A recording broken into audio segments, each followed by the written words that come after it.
Ça va bien? Content, vraiment honoré d'être avec vous ce matin. C'est une bénédiction.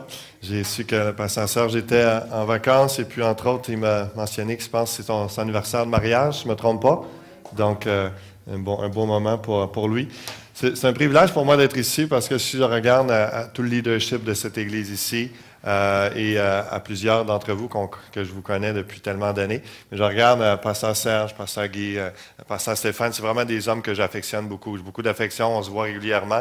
Et puis, c'est un privilège pour moi d'être parmi vous à l'Église. Et puis, je suis un habitué de la maison parce que ceux qui ne le savent pas, aux 2 mois, je viens ici à l'intercession régionale. Donc, ça se passe ici. Je suis habitué de présider les assemblées, d'être ici en avant. Donc, je me sens déjà comme chez moi.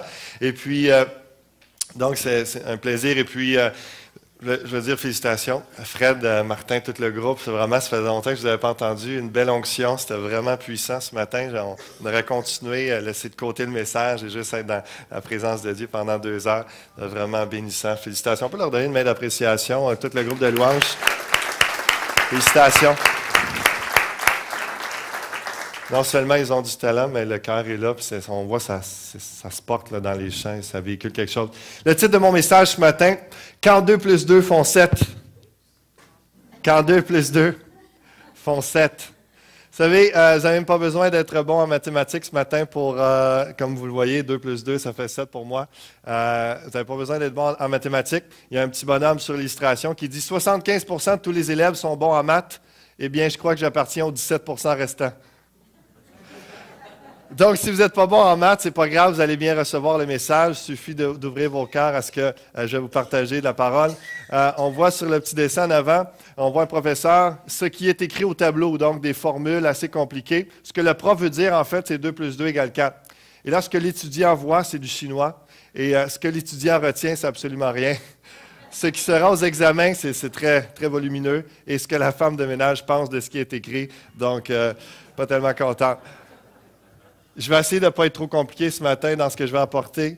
Et puis, vraiment, l'important, c'est de comprendre pourquoi, aux yeux de Dieu et dans mon cœur, ce que j'avais comme titre de message, 2 plus 2 font 7, vous avez besoin d'une révélation de la part du Seigneur pour avancer dans la foi, avancer dans votre vie chrétienne.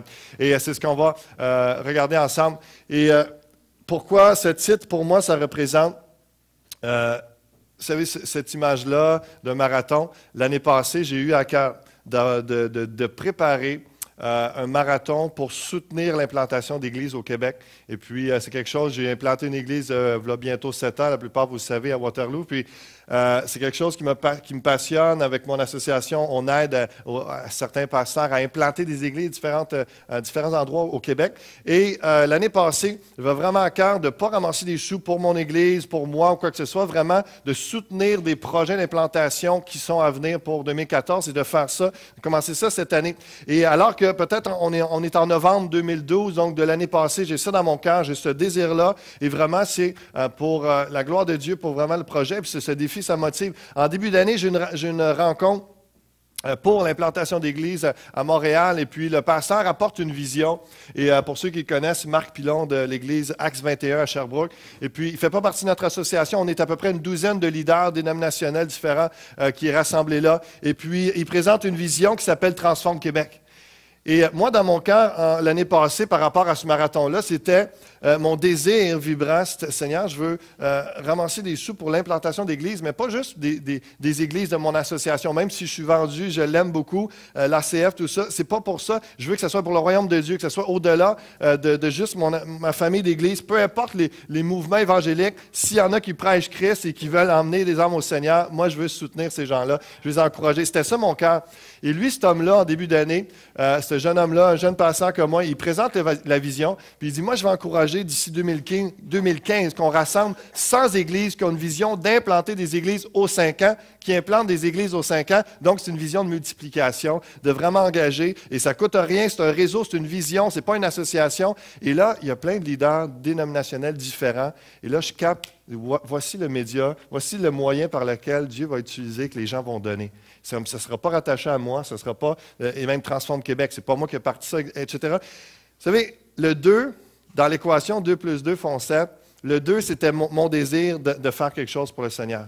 L'autre 2, c'est le désir de Dieu que quelque chose se passe. Le résultat, c'est un résultat divin, c'est un numéro 7.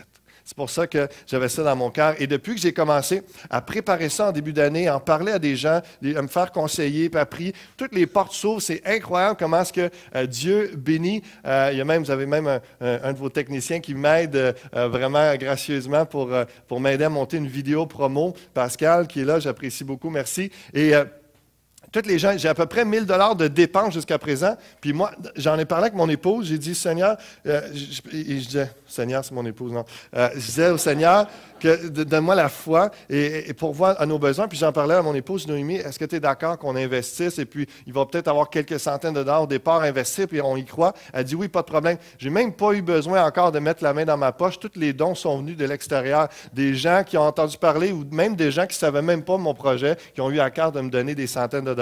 Donc, vraiment, lorsqu'on a un désir pour le Seigneur et que ça fait partie du désir dans le cœur de Dieu dans son temps, on va regarder ça ensemble ce matin, ça fait 7, c'est un résultat divin. Et ce que je veux vous encourager ce matin, c'est de réaliser, de discerner votre désir pour le Seigneur et vraiment qu'il soit en accord avec celui de Dieu. Il va avoir un résultat divin, il va avoir quelque chose de glorieux qui va prendre place. Amen.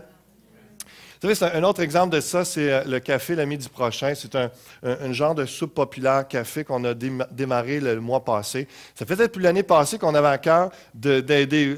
Pour ceux qui savent, Waterloo, il y a beaucoup de démunis, beaucoup de gens qui ont besoin d'être aidés. Et puis, on avait à cœur, vraiment par compassion, d'aider ces gens-là, de leur servir des repas gratuitement ou pas cher. Et puis, ça a pris plus d'1 an avant que ça prenne place. Mais on voyait qu'il y avait un intérêt, puis on avait ce désir-là dans notre cœur d'aider.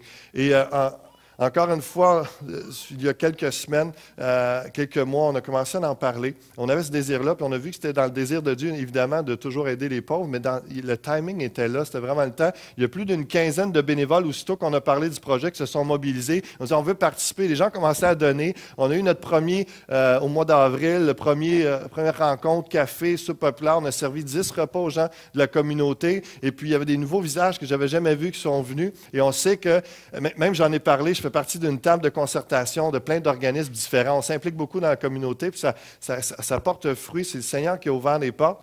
Et entre autres, sur la table de concertation, je présente le projet. Et puis, les gens commencent à être emballés, mais juste trop. C'était juste hors norme. Comment les gens étaient motivés. Ils disaient, hey, c'est super, c'est bon, David, qu'est-ce que vous allez faire, etc. C'est bien. Puis là, il y avait un conseiller municipal qui disait, hey, on va mettre ça sur le site web de la ville parce que c'est une implication communautaire. Les gens vont être au courant. Il y avait une madame qui s'occupe de l'OMH, l'Office municipal de l'habitation, qui était là. Elle dit, David, les gens, ils ne viendront pas juste pour manger. Ils vont venir parce qu'ils aiment ça être avec vous autres. Tout ce que vous faites dans la communauté, etc., c'est là. Wow, la fille n'était pas obligée de dire ça. Elle se met à dire, c'est juste pour vous dire ce matin, lorsqu'on a un désir, là, il y a notre 2. Dieu ajoute son 2 à lui. Lorsque c'est dans son cœur, on fait quelque chose selon sa volonté et qu'on y met toute notre âme, tout notre cœur, il y a des résultats divins, Dieu. Et ça va être la même chose pour chacun d'entre vous, que ce soit votre foyer, votre ministère, votre église ici, peu importe ce que Dieu vous met à cœur, alors que ça touche le cœur de Dieu, il y aura des résultats divins. Amen. Donc, un désir du croyant plus un désir de Dieu égale des résultats divins. Le désir de Dieu est souverain et parfait, mais le désir du croyant a besoin de certaines conditions pour obtenir de l'équation un résultat divin. Vous êtes d'accord avec moi? Lorsque le désir du croyant peut l'amener à une prière de foi, on parle d'un bon désir. Déjà, si vous êtes à l'aise devant Dieu de prier selon votre désir, ce qui brûle dans votre cœur, et que ça n'a pas tellement l'air selfish, égoïste, etc., vous êtes capable de le prier, de l'élever en prière avec honnêteté, puis d'en parler aux autres, déjà, c'est un bon tri. Vous avez déjà fait un bon test à savoir si c'était quelque chose qui va en ligne avec le cœur de Dieu. On va entrer dans la parole de Dieu dans Actes chapitre 13. Si vous voulez tourner avec moi, ou sinon, observez à l'écran. Actes chapitre 13. À partir des versets 6 et 7, on va dans le contexte de Paul et Barnabas qui sont envoyés par le Saint-Esprit pour aller prêcher la parole de Dieu. Ça nous dit, ayant ensuite traversé toute l'île jusqu'à Paphos, ils trouvèrent un certain magicien, faux prophète juif, nommé Bar-Jésus, qui était avec le proconsul Sergius Paulus, homme intelligent. Ce dernier fit appeler Barnabas et Saul et manifesta le désir d'entendre la parole de Dieu. Ce qui est intéressant ce matin, si vous ne me considérez pas encore comme un enfant de Dieu, mais comme ce proconsul-là, vous manifestez un désir de connaître Dieu, c'est le désir de Dieu de se faire connaître à vous. Il y aura un résultat divin, vous allez devenir enfant de Dieu. Ça, on a tous fait ce choix-là. Hein? On a tous eu un jour un désir. On pouvait croire en Dieu à peu près, à différentes choses. Et là, alors qu'on l'a cherché vraiment, on manifesté un désir de le connaître vraiment, Dieu, évidemment, son désir, c'est de sauver toute l'humanité. Par la foi et la repentance, on vient avec ce désir-là. Et le résultat divin, c'est qu'on est de nouveau, une nouvelle naissance. On vient à la connaissance, l'excellence de la connaissance de Jésus-Christ. Et c'est ce qui a pris place dans ce contexte-là. Mais Élymas, le magicien, car c'est ce que signifie son nom, leur faisait opposition, chercha à détourner de la foi le proconsul. Alors Saul, appelé aussi Paul, rempli du Saint-Esprit, fixa les regards sur lui et dit, « Homme plein de toute espèce de ruse et de fraude, fils du diable, ennemi de toute justice, ne cesseras-tu point de pervertir les voies droites du Seigneur? Maintenant, voici la main du Seigneur est sur toi, tu seras aveugle et pour un temps, tu ne verras pas le soleil. Aussitôt, l'obscurité et les ténèbres tombèrent sur lui et il cherchait en tâtonnant des personnes pour le guider. Alors le proconsul, voyant ce qui était arrivé, crut, étant frappé de la doctrine du Seigneur. Lorsque notre désir est de vraiment connaître Dieu, toute la puissance du diable ne peut arrêter Dieu de se révéler. Et vraiment, ce texte-là est pour nous amener aussi à mettre de côté toute excuse, justification, pour dire que dans nos désirs, nos rêves pour le Seigneur, même si on sait qu'il est écrit dans la parole, ça s'accorde avec la volonté de Dieu, ça nous enlève toute excuse de dire « Ah, ben ça ne marche pas, ça ne peut pas arriver, ah, c'est difficile, il y a trop d'obstacles, il y a trop de freins, il y a trop d'opposition. » Hey, on peut tous le dire intellectuellement, Dieu est grand, Dieu est puissant, il est souverain, mais est-ce qu'on y croit ce matin? De dire que oui, j'accepte de mettre toute excuse, toute justification, de dire ce que je porte dans mon cœur, le rêve, le désir, ce que j'ai dans mon cœur pour le Seigneur, il n'y aura pas d'excuse, il n'y aura pas de raison pourquoi ça n'arrivera pas, parce que Dieu est avec moi. Et si Dieu est avec moi, qui sera contre moi? Hein? Avec Dieu, nous ferons des exploits. Il faut s'y approprier, les saisir, ces paroles-là, y croire et se lancer de l'avant et accomplir la volonté de Dieu. Aucune excuse n'est donc valable pour ne pas entendre Dieu. Rien ne peut justifier qu'un de vos désirs que Dieu veut voir se réaliser ne se réalise pas. On va dans le texte de Philippiens, chapitre 1. Les premiers passages que je vous apporte à la volée comme ça, on va passer assez rapidement parce que je vais vous apporter quelques pensées sur les désirs, puis ensuite de ça, on va voir quelques récits bibliques sur les équations, l'équation divine, 2 plus 2 font 7. Philippiens, chapitre 1, verset 23, l'apôtre Paul va dire, hey, là, cette réflexion-là, et peut-être certains d'entre vous ont déjà eu cette pensée-là, devant les difficultés ou devant la longueur d'attente, l'impatience du retour par rapport au retour de Christ. L'apôtre Paul va dire, je suis pressé des deux côtés. J'ai le désir de m'en aller, d'aller rejoindre le Seigneur et d'être avec le Christ, ce qui de beaucoup est le meilleur. Mais à cause de vous, il est plus nécessaire que je demeure dans la chair, donc dans son corps. Et je suis persuadé, je sais que je demeurerai et que je resterai avec vous tous pour votre avancement et pour votre joie dans la foi. Je vais vous apporter ce matin qu'un bon désir, mais qui ne considère que nous-mêmes, ne peut entrer dans une équation divine. Des fois, on a des bons désirs. C'est bien. On peut même voir que ça rentre dans le cadre de Dieu, dans un des principes.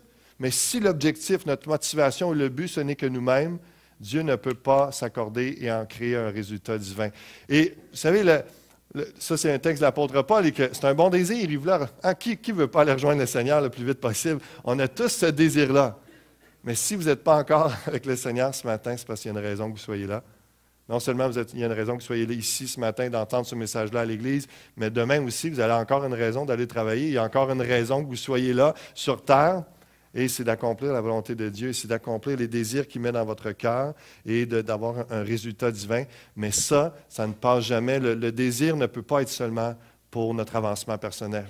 L'apôtre Paul, il disait d'un côté, si je pense juste à moi, là, j'aimerais ça avec le Seigneur.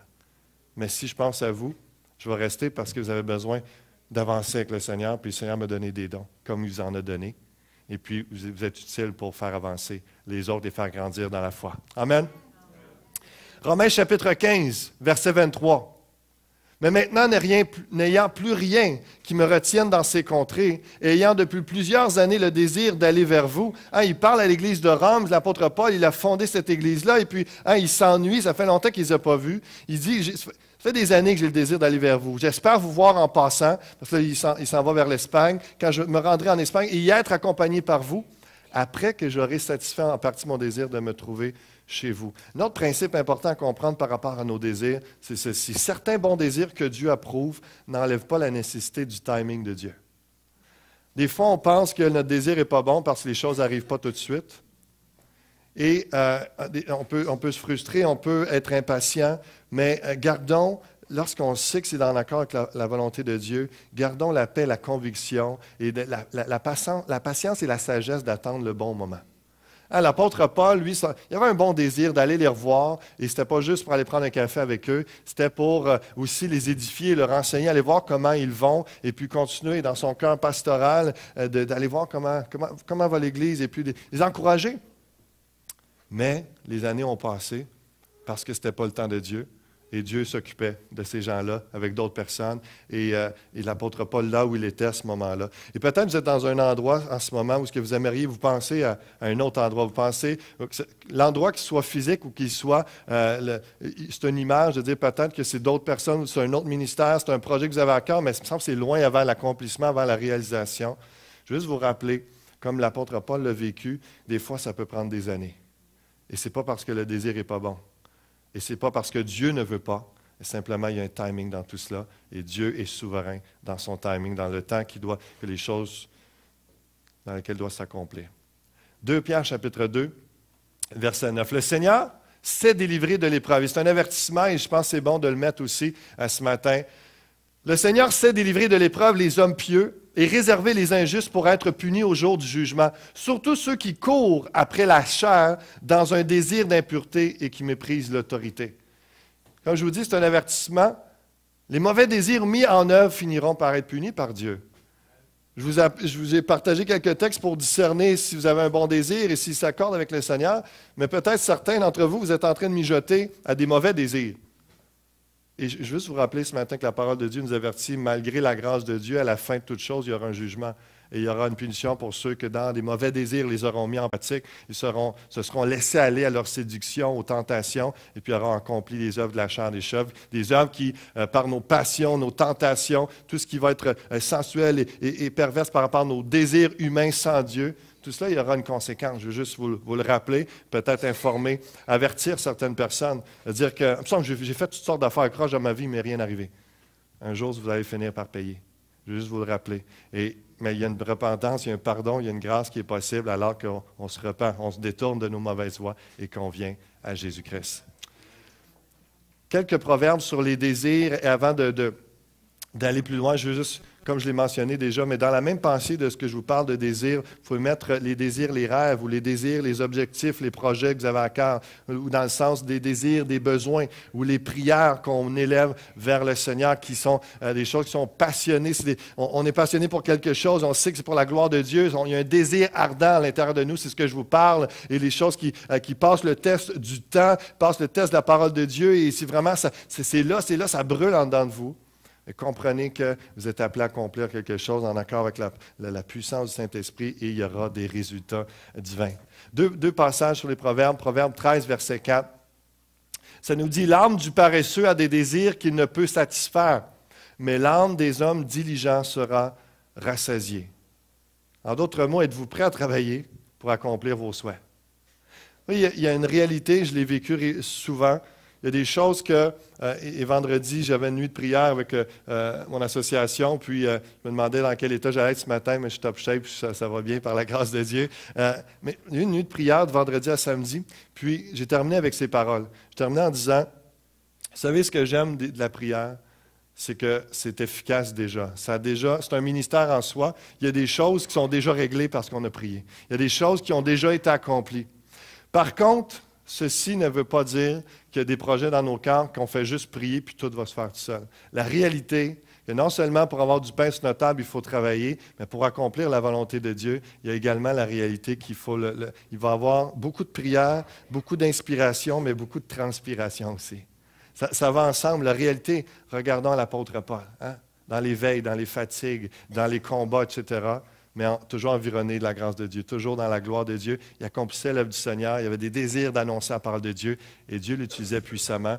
Mais il y a beaucoup de travail. Et c'est pour dire que s'il y a quelque chose qui brûle dans votre cœur, vous avez un désir depuis longtemps, un rêve, comprenez que tôt ou tard, vous devez vous mettre à genoux, Mais tôt ou tard aussi, vous devez vous retrousser les manches et vous mettre à travailler pour l'accomplissement de l'œuvre de Dieu. Amen? C'est moins le fun, cette partie-là, mais c'est aussi bon. Et c'est là que les choses avancent. C'est ça, que ça concrétise qu'on a dans nos cœurs. Il faut arrêter de juste d'en parler. Il faut voir, il faut discerner le timing de Dieu. Il faut prier, intercéder et louer le Seigneur pour ce qui va prendre place à l'avance. Mais aussi, il faut dire, Seigneur, quand il y a des pas à faire, je vais être prêt à les faire. Guide-moi là-dedans, puis je vais passer à l'action. Proverbe, chapitre 21, dans le même sens de cette pensée-là, verset 25. Le paresseux meurt de ne pas pouvoir réaliser ses désirs, car ses mains refusent de travailler. Il passe son temps à convoiter, alors que l'homme juste donne sans rien garder pour lui. Il y en a qui sont tués, qui sont consumés par des désirs, des choses qu'ils voudraient accomplir. Il y en a qui c'est malsain, donc sont torturés par toutes sortes de convoitises. Mais il y a des chrétiens également qui ont des rêves, des désirs qui sont saints, qui sont de Dieu, mais qui sont par la peur, l'intimidation, par la paresse, des fois, et ils pensent ou une mauvaise compréhension que Dieu va agir. Moi, je prie, même que Dieu fasse ça, il va tout placer, il va tout faire, puis on va être correct, puis il va se glorifier. Parce que quand Dieu fait tout seul, il se glorifie. Dieu se glorifie au travers de vous. Dieu va se glorifier au travers de vos actions, de votre humilité, de votre renoncement à soi, mais de votre labeur, de votre travail. Vous allez coopérer avec le Seigneur. Oui, parfois, il ouvre la terre, parfois, il ouvre la mer, parfois, il fait toutes sortes de choses. Il accomplit des choses qu'il n'a pas besoin de nous, mais il vous a choisi pour accomplir sa volonté. Sinon, vous ne seriez plus là, vous seriez comme des anges en train de louer, adorer le Seigneur, un peu comme on a vécu une bribe du ciel ce matin dans la présence de Dieu. Mais il y a une raison, il y a une mission qui est là. Est-ce qu'il y en a qui sont prêts à accomplir la mission de Dieu? Amen. Amen. Et vraiment, le juste, il y a cette dernière portion du verset, juste pour l'expliquer, qui donne... celui qui le paresseux meurt de ne pas pouvoir réaliser ses désirs car ses mains refusent de travailler. Il passe son temps à convoiter, alors que l'homme juste, lui, il passe son temps à vouloir des choses, puis il essaie de tout garder pour lui, pour essayer d'accomplir des choses, mais il ne passe jamais à l'action, il ne fait jamais rien avec ce qu'il ramasse. Alors que l'autre, lui, il est toujours dans l'action, toujours en train de recevoir, il donne, il partage, il est toujours en train de produire un fruit spirituel. Ça, c'est celui qui va accomplir des choses pour Dieu. Dans ces derniers passages, dans cette portion que je vous amène ce matin, Cantique, chapitre 7, verset 10, « Je suis à mon bien-aimé et ses désirs se portent vers moi. » Vous savez, le Cantique des Cantiques, c'est un livre 18 ans et plus pour la relation de couple, pour la relation amoureuse. Et c'est vraiment très intime, très graphique, très illustré. Et comment ça peut nous inspirer dans notre couple, s'aimer, garder un amour passionné l'un pour l'autre entre le mari et la femme, etc. Et vous savez très bien également que c'est une belle analogie, une belle comparaison avec l'amour du Seigneur Jésus-Christ, notre bien-aimé pour son épouse, l'Église. Et je veux juste vous rappeler qu'alors que nous, on a des désirs pour Dieu, des rêves, qu'on aime le Seigneur, on est passionné, tout ça, juste vous rappeler combien Dieu aussi a des désirs envers vous, combien il a des désirs, des rêves pour vous, combien il veut que vous accomplissiez avec lui, main dans la main, de grandes choses pour sa gloire. Il a « Je suis à mon bien-aimé et ses désirs s'apportent vers moi ». Il n'y a pas d'autre préoccupation plus grande que son peuple, que vous, son enfant, ses enfants. Et vraiment, il y a un amour qui est là et je veux vous le rappeler ce matin.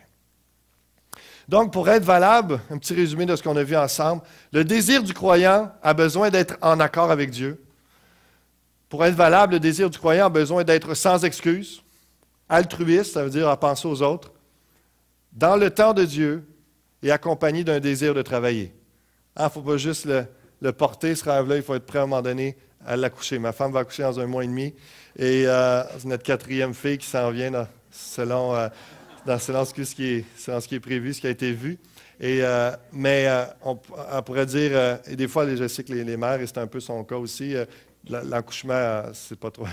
On aimerait mieux que, dans un sens, on veut que ce soit le plus vite possible. D'un autre côté, des fois, on me dit que ce serait le fun qu'il n'y en ait pas. Finalement, que ça soit reporté, parce qu'on sait que l'accouchement, à un moment donné, c'est le moment où il y a le travail et il y a le produit qui sort, là. Donc, le cadeau de Dieu qui sort, et puis, vraiment, une bénédiction, mais il y a ce moment où on porte le désir, où on porte le rêve, et à un moment donné où il y a la sortie, où il y a le travail, et puis l'accouchement du rêve. Quelques récits bibliques démontrant qu'avec Dieu, 2 plus 2 font 7. Vous n'êtes pas trop mêlés jusqu'à date dans les mathématiques là, de Dieu, 2 plus 2, ça fait 7 pour le Seigneur. Actes chapitre 4, verset 29. On va voir par une prière des apôtres un peu le désir du croyant et entre autres de l'apôtre Pierre qui fait partie de ces disciples-là. Donc, acte 4, verset 29. « Et maintenant, Seigneur, vois leurs menaces. » Quelques disciples se sont fait battre, se sont fait interdire d'annoncer la parole de Dieu après un miracle qui a pris place, etc. Il y a de l'opposition. Et puis là, au verset 29, ils s'accordent ensemble, puis ils partagent leur désir au Seigneur, leur prière. Maintenant, Seigneur, vois leurs menaces. Donne à tes serviteurs d'annoncer ta parole avec une pleine assurance. En étendant ta main pour qu'ils se fassent des guérisons, des miracles et des prodiges par le nom de ton saint serviteur Jésus. Quand ils eurent prié, le lieu où ils étaient assemblés trembla. Ils furent tous remplis du Saint-Esprit. Ils annonçaient la parole de Dieu avec assurance. On voit, juste dans ce passage-là, le verset 31 nous amène, lorsque le Saint-Esprit vient confirmer le tremblement de terre, cette manifestation de la présence de Dieu, lorsque Dieu vient, on tremble. Il y a une crainte de Dieu qui est là parce que Dieu arrive. Dieu, il se manifeste, il est imposant, il est grand, il est puissant, il est saint. Mais il y a la dimension qu'alors que Dieu approuve un homme, une femme, approuve une église, il y a l'onction du Saint-Esprit qui est là. Comme ce matin, on l'a vécu dans la louange. Il y a une approbation, il y a une œuvre du Saint-Esprit qui prend place. Et il y a un zèle. Dieu se manifeste, donne une assurance. On voit qu'il est là. Il manifeste comme si Dieu disait, moi aussi, je désire la même chose que vous. Et on va avoir des résultats divins ensemble. Il va y avoir quelque chose qui va prendre place pour ma gloire. Et là, il y a acte 4, verset 29, la prière, le désir du croyant. Et on voit dans les versets, les chapitres qui suivent jusqu'au chapitre 10, plein de guérisons, de miracles qui prennent place. Entre autres, juste une guérison d'un paralytique. Le paralytique est né et la résurrection de Tabitha. Juste des petites choses comme ça qui prennent place. Et suite à leur prière. Mais aussi, suite à leur prière, on voit dans acte 10, verset 3, et c'est la vision de la nappe. Et puis, on va voir ça ensemble. Et avant qu'on lise le texte, je veux juste que vous portiez à attention. Des fois, les choses qui prennent place, c'est le désir de notre cœur qui s'accorde avec le désir de Dieu, mais on ne pense pas que le résultat va être comme ça ou que le chemin ou l'équation va... Et c'est un peu le cas de cette histoire-là que je veux partager avec vous. Acte 10, verset 3. « Vers la 9e heure du jour, il vit clairement dans une vision un ange de Dieu qui entra chez lui, qui lui dit « Corneille ». Donc, c'est Corneille qui a cette vision-là et Dieu lui parle. Corneille, c'est un incroyant en ce moment. Il croit en Dieu, en fait, je devrais plus dire. C'est un païen, c'est un non-juif. Il n'est pas converti, il n'est pas né nouveau, mais c'est un croyant. Comme plusieurs gens parmi nous dans notre société qui disent, qui prient, qui vont même faire des aumônes, qui vont aider les pauvres, qui vont donner à l'Église, qui vont servir à l'Église, ne sont pas sauvés encore, ne sont pas nés de nouveau, mais sont croyants. Et s'ils persévèrent qu'à un moment donné, ils viennent à la révélation de Jésus-Christ, ils vont naître de nouveau. Et c'est ce que Corneille a vécu.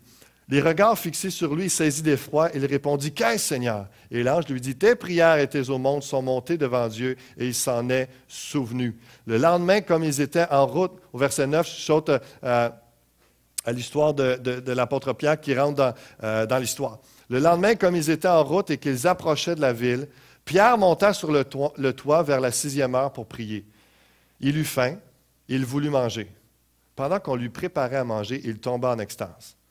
C'est particulier parce qu'il a faim, là, il tombe en extase, puis il voit de la bouffe. Donc, c'est différent lorsqu'on a mangé de la pizza très tard le soir, qu'on se dort et puis qu'on s'endort, qu'on a des rêves. C'est pas tout à fait la même chose qu'il a vécu. Il était réveillé de jour. Et donc, il y a eu vraiment quelque chose de surnaturel qui a pris place pour que Dieu lui parle. Verset 11, « Il vit le ciel ouvert et un objet semblable à une grande nappe attachée par les 4 coins, qui descendait et s'abaissait vers la terre, et où se trouvaient tous les quadrupèdes et les reptiles de la terre et les oiseaux du ciel. » Je l'ai mis en gras parce que, retenez ça, parce que je vais vous donner une explication dans quelques instants qui est pertinente.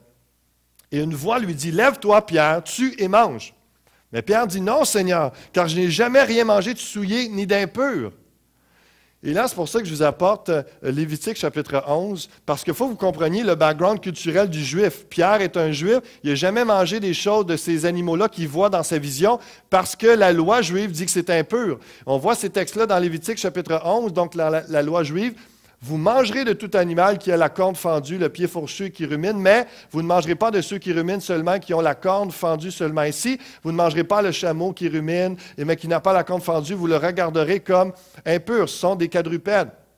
On va plus loin au verset 13. « Voici parmi les oiseaux ceux que vous aurez en abomination et dont on ne mangera pas, l'aigle, l'orfraie et l'aigle de mer, le milan, l'autour et tout ce qui est de son espèce. » Et là, il décrit encore plein de séries d'oiseaux qui sont interdits, qui sont impurs. Au verset 20, « Vous aurez en abomination tout reptile qui vole et qui marche sur 4 pieds. » Lévitique, chapitre 11. Donc, c'est la loi, c'est dans les textes sur lesquels l'apôtre Pierre s'est fait enseigner, avec lequel il se base pour dire, en voyant la vision, « Mais moi, je ne mangerai pas ça, c'est impur. » Tu l'as dit dans Lévitique, chapitre 11. Les quadrupèdes, les oiseaux, les reptiles. Non, je ne mangerai pas ça, je n'ai jamais mangé de ça. Je suis un juif, Seigneur, j'accomplis ta loi. Verset 44, « Je suis l'Éternel, votre Dieu, vous sanctifierez et vous serez saints, car je suis saint. Et vous ne vous rendrez point impurs par tous ces reptiles qui rampent sur la terre, car je suis l'Éternel qui vous ai fait monter du pays d'Égypte pour être votre Dieu et pour que vous soyez saints, car je suis saint. » Vous savez, l'apôtre Paul va dire dans Romains, et puis cette révélation-là dans la Nouvelle Alliance, le Nouveau Testament, ça c'est des textes, Lévitique 11, dans l'Ancienne Alliance, l'Ancien Testament. L'apôtre Paul va dire, mangez de tout ce qu'il y a sur le marché avec action de grâce, et puis ayez du discernement, pas être une pierre d'achoppement, mais vous pouvez manger de tout. Ça c'est la Nouvelle Alliance pour nous aujourd'hui. Mais Lévitique chapitre 11, pourquoi Dieu y avait autant d'interdits? Pourquoi Dieu y avait toujours des choses qu'il mentionnait, et là entre autres dans le contexte des animaux, ça vous ne mangerez pas de ça, ça c'est impur. Hein? Le verset 44-45 nous donne la réponse. « Je suis l'Éternel, votre Dieu, vous vous sanctifierez, vous serez saints, car je suis saint. » Dieu est pur, Dieu est saint. L'Ancienne Alliance, c'est que les êtres humains, à cause de leur péché, sont purs, donc sont séparés de Dieu. Toute l'Ancienne Alliance, c'est il faut faire des sacrifices, il faut faire des choses pour s'approcher de Dieu, pour être purifié dans notre chair, pour pouvoir avoir contact avec Dieu, sinon on meurt littéralement. Hein? D'où l'importance de comprendre et de saisir combien Jésus-Christ est l'agneau de Dieu, mort sur la croix à notre place, son sang est versé pour le fait qu'on soit pardonné, purifié de notre péché. Étant pur, on peut s'approcher maintenant, à tout moment, de Dieu. Vous êtes avec moi? Oui. Le texte de cela, c'est vraiment l'Ancienne Alliance, c'était vraiment pour démontrer par des choses très physiques, des objets ou des animaux, des contextes, des lois, pour dire, voici, je suis saint, je suis pur, et vous êtes un peuple saint, vous l'êtes comme moi, respectez ça. Vous devez garder une distance. Il y avait toute une dimension que ça gardait toujours les gens à la conscience que Dieu est saint, Dieu est sacré, Dieu n'est pas n'importe qui, etc. Donc, c'est pour ça qu'il y avait tout ce contexte-là qui était là. Et l'apôtre Pierre connaissait très bien ces lois-là, et par crainte de Dieu, par amour, donc il respectait toutes ces choses-là. Mais là, lui, il est né nouveau. Le Saint-Esprit le remplit, et puis il marche en tant que chrétien, hein, un fils de Dieu, un serviteur du Seigneur Jésus-Christ, et plus comme un simple juif. Et là, Dieu lui parle. Donc, Pierre désirait prêcher la parole de Dieu, on l'a vu dans Acte 4, et toute sa vie, c'était de prêcher la parole de Dieu. Mais Dieu désirait que Pierre prêche la parole à Corneille, un non-juif, un impur. La révélation, la soumission de Pierre a créé une équation divine. Je ne sais pas si vous me suivez jusqu'à date encore. Mais Pierre avait besoin d'être rafraîchi, d'être renouvelé dans son intelligence parce qu'il avait un bon désir, mais dans son aveuglement ou dans son immaturité, son manque de compréhension de la vision de Dieu dans la Nouvelle Alliance, de dire que ce n'est plus les êtres humains maintenant, là, même si c'est les non-juifs, etc. Normalement, il y avait des lois qui disaient non plus, pas de contact avec ces gens-là, ils ne sont pas juifs. Mais non, maintenant, l'Évangile est pour toutes les nations. Des fois, on a besoin d'être rafraîchi, on a besoin d'être renouvelé dans notre intelligence pour quelque chose qu'on a dans notre cœur pour l'accomplir, parce que sinon, on limiterait notre champ d'action, on limiterait certaines personnes. Il y a des choses qui ne seraient pas aussi impactes et Dieu ne pourrait pas mettre son approbation pour des résultats divins. On regarde la suite de l'histoire. Acte 10, verset 15. « Et pour la seconde fois, la voix se fit encore entendre à lui. » On revient à l'histoire de la vision que l'apôtre Pierre est en extase. « Ce que Dieu a déclaré pur, ne le regarde pas comme souillé. » Cela arriva jusqu'à 3 fois, et aussitôt après, l'objet fut retiré dans le ciel. Et comme Pierre était à réfléchir sur la vision, l'Esprit lui dit, « Voici 3 hommes te demandent, lève-toi, descends et pars avec eux sans hésiter, car c'est moi qui les ai envoyés. » On voit le désir de Dieu qui a rencontré les gens qui viennent vers lui. On voit le résultat divin dans le verset 27 à 29. En conversant avec lui, avec Corneille, il entra, on parle de Pierre, entra et trouva beaucoup de personnes réunies. « Vous savez, leur dit-il, qu'il est défendu à un Juif de se lier avec un étranger ou d'entrer chez lui.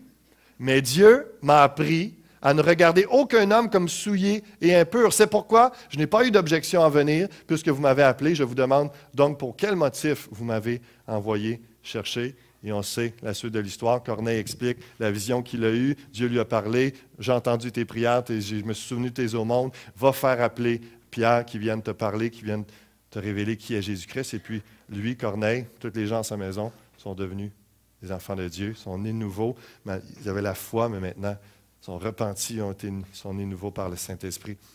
Mais l'apôtre Pierre a eu besoin d'un renouvellement. Y a-t-il des choses que Dieu doit nous révéler avant de voir un résultat divin? Est-ce qu'il y a des choses peut-être qui bloquent dans votre vie, dans votre couple, dans votre foyer, dans votre travail, dans votre ministère, peu importe le contexte, qui fait en sorte que votre désir est bon, votre rêve, mais quelque chose qui bloque continuellement parce que le Saint-Esprit a besoin de renouveler votre intelligence sur un aspect pour voir vraiment avec les yeux de Dieu dans son champ de « Wow, c'est comme ça qu'il veut que j'accomplisse la parole ». Et ça, c'est quelque chose de vraiment, c'est quelque chose de surnaturel qui doit prendre place. Ça peut être très simple dans le contexte, mais c'est le Saint-Esprit qui nous parle, qui nous révèle, qui nous fait renouveler. Imaginez si l'apôtre Pierre, toute la prestance, le charisme, la personne qu'il était, a eu besoin de cela. On a besoin de cela tôt ou tard. Hein? On est des enfants de Dieu à part entière, après notre nouvelle naissance, mais notre intelligence, nos pensées ont besoin d'être renouvelées et de s'accorder de plus en plus avec la parole de Dieu, la révélation en Jésus-Christ. Et ça, on a besoin.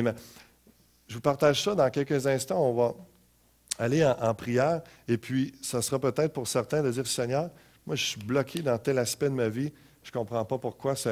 Pourtant, j'ai un désir qui est là, je sais qu'il est bon, je sais qu'il est en accord avec ta parole. Mais Saint-Esprit, révèle-moi qu'est-ce que j'ai besoin de comprendre, de saisir pour aller plus loin. Peut-être que ce sera la prière de certaines personnes ce matin. Vous savez, pour moi, une révélation que Dieu m'a donnée il y a quelques années, c'est Dieu veut l'excellence car il le mérite.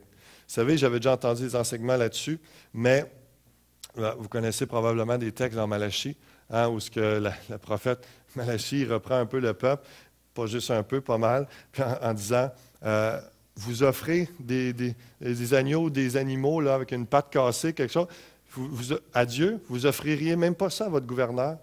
Pourquoi vous l'offrez à Dieu? Tout ce principe qu'on tire là, non seulement les dîmes, les offrandes dans Malachie, mais juste toute la consécration, le service, tout ce qu'on fait pour Dieu. Il n'y a plus de pensée, hein, parce que le classique dans la pensée que j'ai grandi, c'est pas grave, on le fait pour le Seigneur. Avez-vous déjà entendu ça? Hein? Moi, je vous le dis, c'est un des plus grands mensonges que Dieu a dû détruire dans ma vie. Et je vous donne l'important, c'est le cœur, oui. L'important, c'est le consacrer, mais on le fait pour Dieu. Donc, c'est l'inverse de la pensée. Vu qu'on le fait pour Dieu, on le fait pour le Seigneur, donc c'est grave. On met toute l'attention, nos efforts, on essaie de travailler les détails, etc. Non seulement parce qu'on sert le peuple de Dieu, on essaie de le faire au maximum pour honorer le peuple de Dieu, mais pour honorer Dieu dans ce qu'on fait. On le représente dans toutes choses. Et moi, je peux vous dire que Dieu a dû me parler là-dessus parce que, avec cette pensée-là, c'est pas grave, on le fait à peu près, on commence, on essaie, on fait quelque chose pour le Seigneur, il va honorer. Mais il y a bien des choses, des œuvres d'évangélisation. J'ai travaillé, j'ai investi de ma poche, de l'argent, etc., puis presque personne, il n'y a pas de résultat. Qu'est-ce qui se passe, Seigneur? Mais aujourd'hui, plusieurs années plus tard, ayant vécu aussi des succès dans différents événements, et de voir que, David, il faut que tu arrêtes de penser à travailler tout seul, puis de faire ça à peu près, puis que ça a de l'air à peu près, puis c'est pas organisé pour qu'il y ait... Tu pries pour 100 ou 200 personnes, mais tu ne l'as même pas organisé pour 25 personnes. Tu ne l'as même pas réfléchi comme il faut. S'il y a vraiment 100 personnes, qu'est-ce que tu vas faire? Ah, ça, c'est Dieu, il a fallu qu'il me corrige. Et c'est sur la pensée de, tu as un désir, moi aussi, le Seigneur me dit, moi aussi j'ai un désir, puis on va s'accorder ensemble, mais travaille à m'honorer. Travaille à faire quelque chose qui va me représenter, et non représenter le petit David dans sa petite façon de faire, comment est-ce qu'il a... Et je n'étais vraiment pas un bon organisateur, puis j'ai travaillé ça, je suis vraiment développé, et avec l'expérience. Et là, le Seigneur permet d'ouvrir une plus grande faveur dans les choses que j'organise, parce que le Seigneur voit... il est en train de m'honorer, il vise l'excellence parce qu'il est en train de réaliser qu'il ne le fait pas pour Pierre Jean-Jean. Il ne le fait pas pour lui-même, il le fait pour le grand Dieu, le roi des rois. Hein?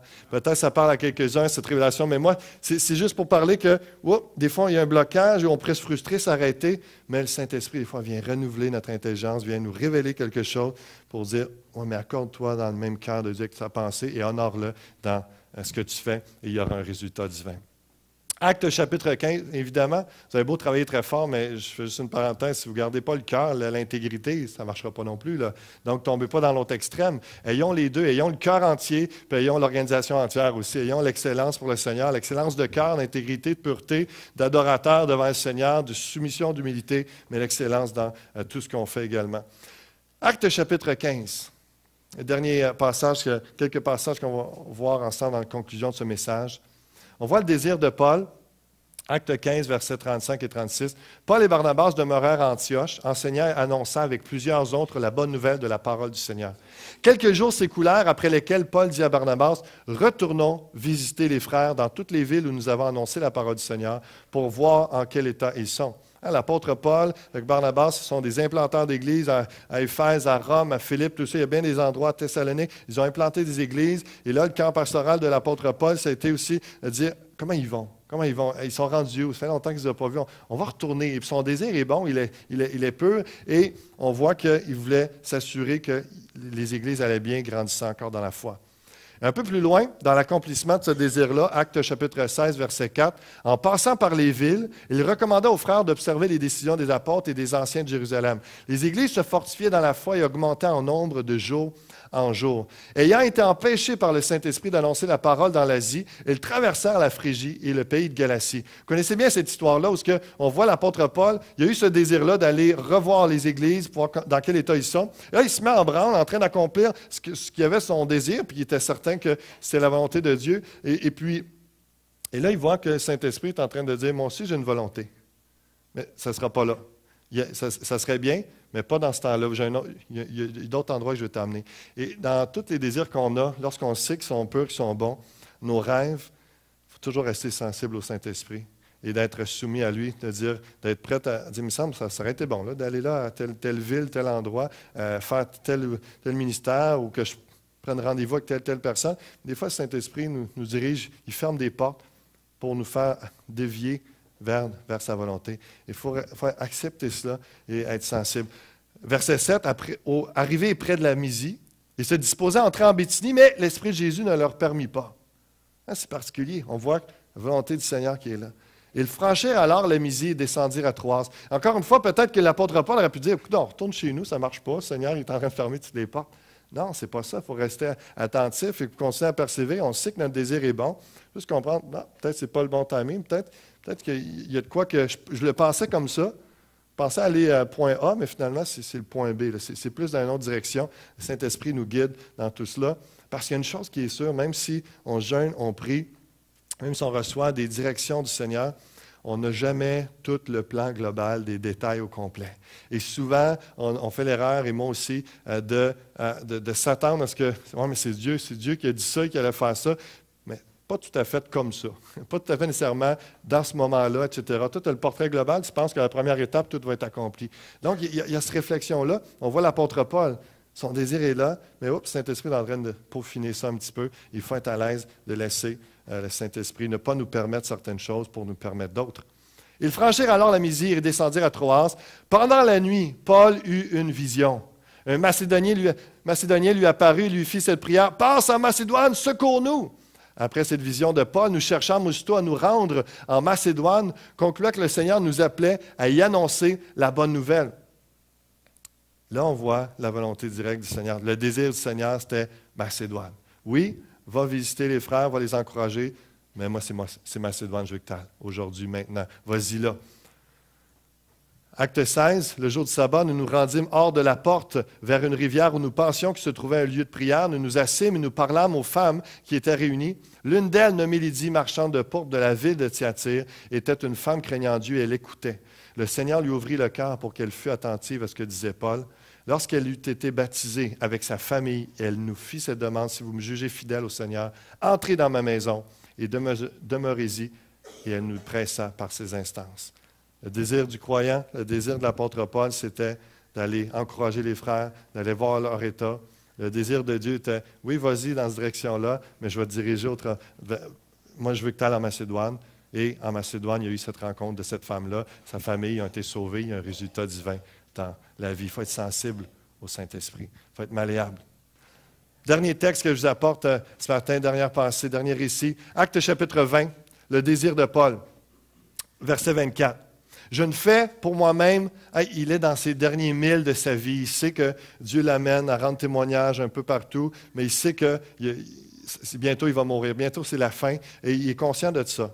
Mais son désir, lui, c'est, je ne fais pour moi-même aucun cas de ma vie, comme si elle m'était précieuse, pourvu que j'accomplisse ma course avec joie et le ministère que j'ai reçu du Seigneur, d'annoncer la bonne nouvelle de la grâce de Dieu. Ça, c'est le désir de Paul dans la fin de sa vie. Et après un emprisonnement, beaucoup de témoignages devant les magistrats à cause de ses chaînes, un naufrage, il accomplit ce désir-là. Mais il l'a fait tout au long de son parcours, parce que si on se rappelle, il a témoigné, lui, ce qu'il voulait, c'est annoncer la bonne nouvelle. Mais encore une fois, peut-être qu'on ne s'imagine pas si dans ce contexte-là, on a quelque chose à cœur, ça brûle, puis on ne pense pas que ça va être comme ça. Puis pourtant, on est en plein dans l'accomplissement de ce que Dieu avait mis dans notre cœur. Mais on pensait à beaucoup plus de froufrou, de flafla, ou de quelque chose de plus simple, de plus léger, de plus facile, ou de plus beau, qui semblait plus glorieux aux yeux humains. Peut-être pas des chaînes, peut-être pas de l'emprisonnement, peut-être pas de se faire battre ou de se faire ridiculiser ou de se faire insulter, etc. Peut-être pas de se faire méprendre, comme se faire prendre pour quelqu'un de mauvais, etc., comme l'apôtre Paul a vécu. Mais après un emprisonnement, beaucoup de témoignages devant le magistrat, après un naufrage où il nous dit dans certains textes qu'il pensait mourir, il pensait que c'était fini, tout le monde, avec les 276 passagers, il pensait que c'était la fin. Il ne pensait pas que c'était ça, là, peut-être dans son désir. Seigneur, moi, pourvu que j'accomplisse ma course avec joie et que j'annonce la bonne nouvelle du Seigneur Jésus-Christ. C'est ça mon désir. Mais là, il est dans le naufrage, sur le bord, en péril de sa vie, en train de mourir avec les autres. Et finalement, qu'est-ce qui arrive sur le bateau? Il prend la Sainte Seine ensemble, il annonce la parole de Dieu. Et ils ont reçu, ils l'ont entendu. On ne sait pas si la conclusion, ils ont tous été sauvés ou pas, mais en tout cas, ils ont entendu l'Évangile. Ils vont sur l'île, et puis là, il y a des guérisons, il y a plein de choses encore qui prennent place. Dieu peut se servir de Paul pour accomplir sa volonté. Acte 28, c'est la fin de la vie de Paul. Dans les derniers versets d'Acte 28, le livre des Actes, ça nous dit au verset 30, « Paul demeura 2 ans entiers dans une maison qu'il avait louée. Il recevait tous ceux qui venaient le voir, prêchant le royaume de Dieu et enseignant ce qui concerne le Seigneur Jésus-Christ en toute liberté et sans obstacle. » L'accomplissement de son désir, mais différent de ce qu'il avait pensé. J'ai invité le groupe de louanges juste pour un dernier chant, puis je vais vous inviter à prier.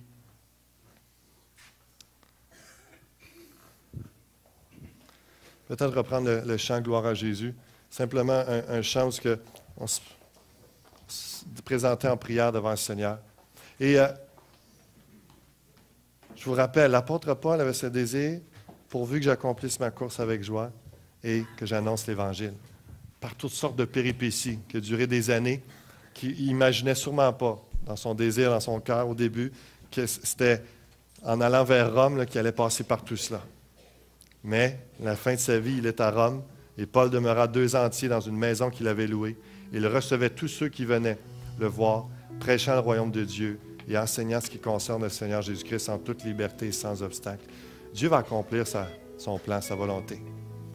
Mais ça demande à nous d'être conscients de ce désir-là, d'être prêts à tout. D'être prêts à tout devant le Seigneur, de se remettre, de se soumettre à lui entièrement et de persévérer, quelles que soient les circonstances, quels que soient les obstacles devant nous. Je ne crois pas qu'il savait comment aller se réaliser ce désir, son désir d'annoncer la bonne nouvelle. Et comme on ne sait pas plusieurs parties de notre vie, on aimerait le savoir, mais il y a plein de choses qu'on ne sait pas. Mais il y a une chose qui est sûre, la parole de Dieu nous dit dans Corinthiens, qui ne connaît Dieu si ce n'est l'Esprit de Dieu? Et que le Saint-Esprit peut nous révéler non seulement qui est Dieu, mais ce qu'il y a dans son cœur. Quel est son plan pour votre vie? Quel est son plan pour cette année? Il peut mettre une paix, une direction, vous donner une parole. Il va se révéler. Le Saint-Esprit peut donner une révélation. Peut-être votre prière ce matin, c'est « Seigneur, révèle-toi à moi ». Parce que j'ai un désir, je sais que c'est ton désir aussi, on s'accorde ensemble, mais il n'y a pas de résultat divin, il n'y a pas de percée, ça ne débloque pas. Je suis perdu un peu, je suis confus. Seigneur, révèle-toi à moi. Seigneur, montre-moi un peu comme l'apôtre Pierre a eu besoin de cette vision-là, la nappe avec les animaux pour comprendre qu'il est appelé à prêcher l'Évangile et à accepter que les apôtres annoncent l'Évangile à toutes les nations, peu importe qu'ils soient juifs ou pas. Et on sait que l'apôtre Paul a été particulièrement celui qui a accompli ça. Des fois, pour ne pas bloquer l'œuvre de Dieu, ne pas être limité, on a besoin d'une révélation du Seigneur pour aller plus loin. Peut-être votre prière ce matin, c'est « Donne-moi le courage de me donner pour toi. » Donne-moi le courage, Seigneur Dieu, de me donner, de me consacrer, d'avoir la pensée comme l'apôtre Paul. Je ne fais aucun cas de ma vie, pourvu que j'accomplisse la course avec joie. Et ça ne sera probablement pas aussi extrême que lui, c'est-à-dire d'être obligé de donner sa vie complètement physiquement.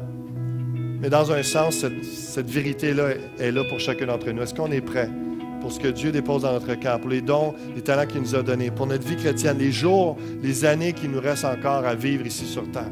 Est-ce qu'on est prêt à dire, Seigneur, je ne fais aucun cas de ma vie. Moi, ce que je veux, c'est m'accorder avec ton désir, Seigneur, main dans la main, puis je vais accomplir ta volonté. Je vais aller jusqu'au bout de ma course. Je vais me rendre jusqu'au bout. Mais Seigneur, j'ai besoin de ton courage. Parce que si je passe devant les magistrats, si je me fais enchaîner, si j'ai un naufrage dans ma vie, dans mes finances, dans mon couple, dans mon foyer, s'il y a quelque chose qui se passe et que c'est difficile, que je ne m'attendais pas que ce soit du tout comme ça mon cheminement, Seigneur, j'ai besoin du courage. J'ai besoin, Seigneur, de cette force qui vient de toi et de cette capacité de renoncer à moi-même pour accomplir ta volonté. Peut-être c'est la prière de quelques-uns ce matin.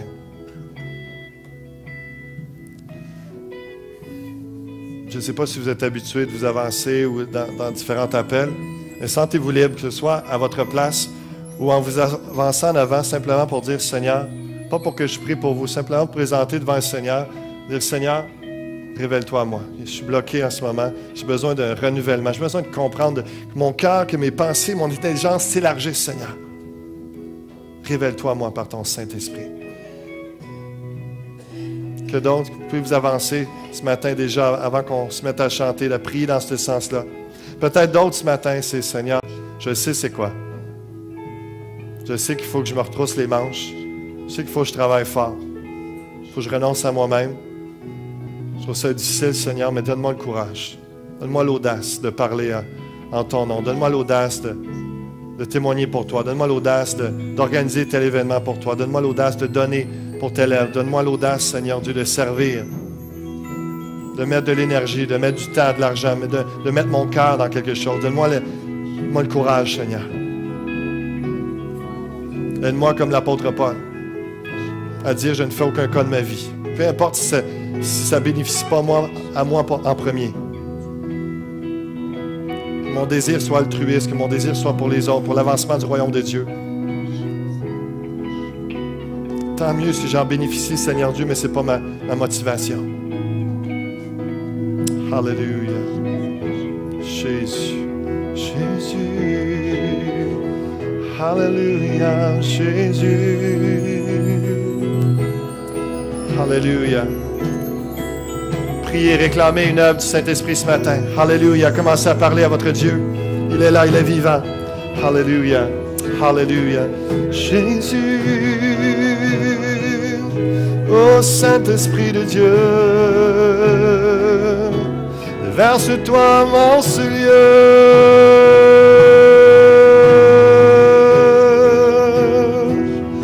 Agis, ô Dieu, donne courage. Alléluia, Alléluia. Que nos vies t'honorent, Seigneur. Que nos vies t'honorent, Seigneur. Alléluia, Jésus. Alléluia.